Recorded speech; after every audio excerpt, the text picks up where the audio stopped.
देखो यार, प्लान बनाने और प्लान एग्जीक्यूट करने में बड़ा फर्क होता है। हम पाकिस्तानी सिर्फ प्लान बना लेते हैं बातों की हद तक, और बातों की हद तक हम दुनिया के कामयाब तरीन लोग तो बन जाते हैं, लेकिन जब काम करने की बारी आती है तो हमें बुखार चढ़ जाता है, क्योंकि हमने सिर्फ और सिर्फ बातों की हद तक ही उस काम को एग्जीक्यूशन तक पहुंचाया होता है। पाकिस्तान टीम के हालात को अगर आप देखेंगे तो पाकिस्तान टीम के हालात किसी से ढके छुपे नहीं हैं। क्या पूरे पाकिस्तान की टीम मैनेजमेंट में कोई भी ऐसा नहीं है जिसको ये नहीं पता कि रावलपिंडी की जो पिच है वो एक फ्लैट ट्रैक है, बिल्कुल बैटिंग को सपोर्ट कर रही होती है। वहां हम थोड़ी बहुत चेंजेस करें, और चेंजेस भी की गई थी पाकिस्तान के पिच क्यूरेटर्स की जानिब से। ऑस्ट्रेलिया से हमने पिच क्यूरेटर्स भी मंगवाए थे, उन्होंने घास भी लगाई, लेकिन फिर भी वो फ्लैट ट्रैक ही रहा। लेकिन पाकिस्तान के जितने भी मैनेजमेंट में लोग मौजूद थे, या पाकिस्तान टीम के कोचेस कप्तान मौजूद थे, उनमें से किसी को भी नहीं पता चल सका कि ये पिच बॉलिंग को सपोर्ट कर रही है या बैटिंग को सपोर्ट कर रही है। हमारी सबसे बड़ी कमजोरी तो यही है। और जब इनको कोई खिलाफ बोलता है तो वो गद्दार है, वो इनके खिलाफ है, वो इनका दुश्मन है, क्योंकि वो सच बोल रहा है। पाकिस्तान में हमेशा से यही होता है।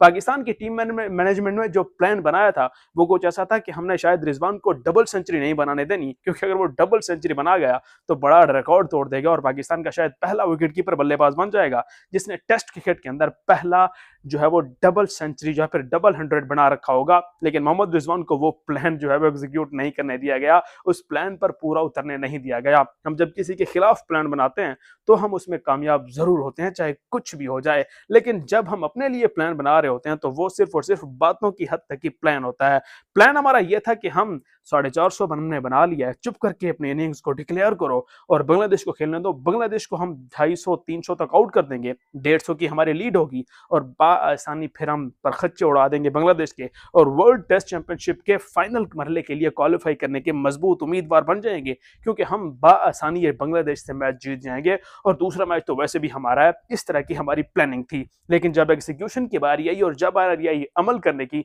तो पाकिस्तान के बॉलर ऐसा परफॉर्म कर रहे थे जैसे ये कोई गली मोहल्ले के बॉलर जो उनसे बांग्लादेश के जो है वो आम से बल्लेबाज, मतलब आम हम नहीं कह सकते, लेकिन फिर भी बांग्लादेश को इतनी बड़ी टीम नहीं है कि वो 550-600 रन आपके सामने बना दे और आप वहां पर सिर्फ प्लानिंग ही करते रहें। शान मसूद साहब खुद को बहुत बड़ा समझते हैं कि मैंने पता नहीं क्या से क्या तीर मार लिए हैं, मैंने जो है वो पता नहीं कहां कहां दुनिया भर की बड़ी बड़ी लीग्स के अंदर कप्तानी की है, तो मेरी जो कप्तानी है वो बड़ी बेस्ट किस्म की होगी। अब तक 2 या फिर 3, ये तीसरा मैच है, और तीसरा मैच भी जीत से तो अभी बहुत दूर लग रहा है, क्योंकि अभी तक जो प्लानिंग हमने की थी उसके मुताबिक आज चौथा दिन गुजर चुका है, लेकिन हमारी प्लानिंग के ऊपर 1% भी अमल नहीं हो सका। बात कर ली जाए अब तक के स्कोर्स की या फिर पाकिस्तान टीम की परफॉर्मेंस की, तो अब तक पाकिस्तान टीम जो है वो दूसरी इनिंग्स के अंदर जब तक मैं ये वीडियो बना रहा हूं, 5 रन पर उनका एक खिलाड़ी पवेलियन लौट चुका था और 116-17 रन की लीड देने में कामयाब हुआ था बांग्लादेश, जो मेरी समझ से बाहर है कि पाकिस्तान के बॉलर्स आखिर कर क्या रहे थे। ना इनसे उस तरह की बॉलिंग हो रही थी,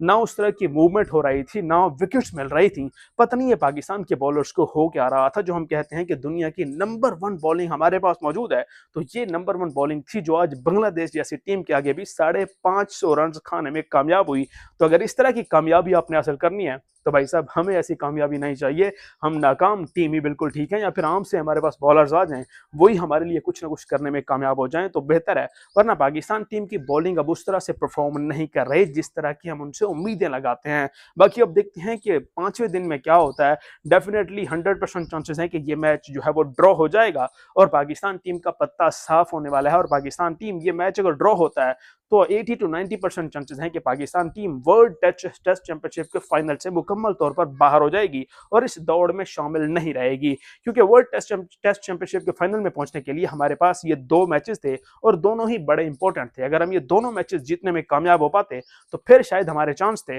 लेकिन अभी तक जो हमें नजर आ रहा है तो ये मैच ड्रॉ होने जा रहा है। दूसरा बेशक जीत भी जाए तो इससे कोई फर्क नहीं पड़ता, बस ये फर्क पड़ेगा कि जो दूसरी टीमें हैं वो अगर अपने मैचेस हार जाती हैं तो फिर हमारे चांस हैं। और वही बात है कि अगर कुदरत का निजाम चलता है तो फिर हम शायद आगे पहुंच सकते हैं, वरना अपनी परफॉर्मेंस की बदौलत तो Pakistan team world test championship के फाइनल से मुकम्मल तौर पर बाहर हो चुकी है। बाकी आप पाकिस्तान टीम के परफॉर्मेंस के बारे में कुछ कहना चाहें तो अपनी राय आप कमेंट में जरूर दीजिएगा, और खेलों से जुड़ी तमाम खबरें सबसे पहले देखने के लिए वीडियो को लाइक और चैनल को सब्सक्राइब लाजमी तौर पर कर दीजिएगा।